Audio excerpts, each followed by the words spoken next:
మిక్సీకి వేసానండి. నేను నానబెట్టిన మినపప్పు ఫైనల్గా ఈ కన్సిస్టెన్సీలో ఉండాలి పేస్ట్. మనకి ఇప్పుడు గారెలు కరెక్ట్ పర్ఫెక్ట్గా వస్తాయి. ఇందులోకి ఇప్పుడు నేను జీలకర్ర కొంచెము, ఒక ఉల్లిపాయ, కొత్తిమీర, కరివేపాకు ఈ 4 వేసుకొని నేను ఇప్పుడు బాగా మిక్స్ చేస్తాను.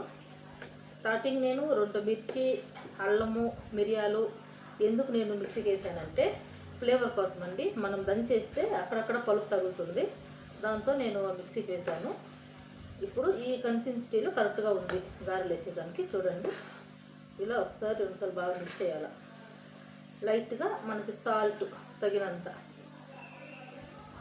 సాల్ట్ వేసి బాగా మిక్స్ చేయాలి. ఇప్పుడు ఈ పర్ఫెక్ట్ కన్సిస్టెన్సీ రెడీ అయినందుకు నేను పోయి గారెలు వేస్తానండి. స్టవ్ పైన ప్యాన్ పెట్టుకొని ఆయిల్ వేసానండి. ఆయిల్ హీట్ ఎక్కిందా లేదా మనము ఒకసారి చెక్ చేసుకుందాము. అందుకు కొంచెము వడపిండి సైడ్లో ఇట్లా వేసి చూసుకోండి, మీకు తెలుస్తుంది హీట్ ఎక్కింది లేనిది. చూడండి, పర్ఫెక్ట్గా హీట్ అయింది. ఇప్పుడు నేను కవర్లో అరిటాకులలో గారెలో వేసుకుంటారు. అప్పట్లో ఎలా చేస్తున్నారు, చేతి క్లీన్గా వాష్ చేసుకొని ఇలా చేతి పైన తట్టి చూడండి, ఇలా తీసి స్లోగా ఇలా వేసుకోవాలి. ఇలా చిన్నగా ఒక చిన్న బాల్ సైజు తీసుకొని నిమ్మకాయ సైజు ఇలా చేతిలో తట్టుకుంటే క్లీన్గా వస్తాయండి, పర్ఫెక్ట్ సైజులో. జాగ్రత్తగా తీసుకోవాలా నూనెలో, ఒక్కొక్కటే మీకు ఎంత అవుతాయో కడాయిలో అన్నీ వేసుకోండి చాలు.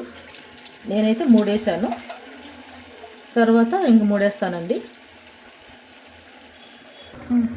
చూడండి, ఇలా ఒక సైడ్ మనకి బ్రౌనిష్గా వస్తున్నప్పుడు మనం ఒకసారి బ్రౌన్ వచ్చిన తర్వాత మనం ఇంకొక సైడ్ తిప్పుకోవాలండి స్లోగా.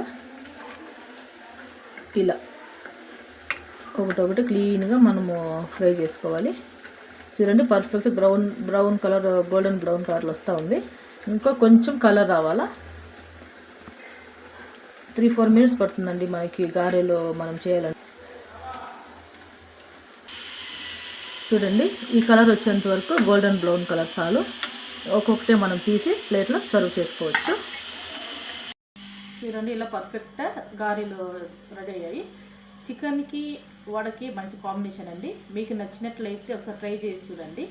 షేర్ చేయండి, లైక్ చేయండి, సబ్స్క్రైబ్ చేయండి. Thank you.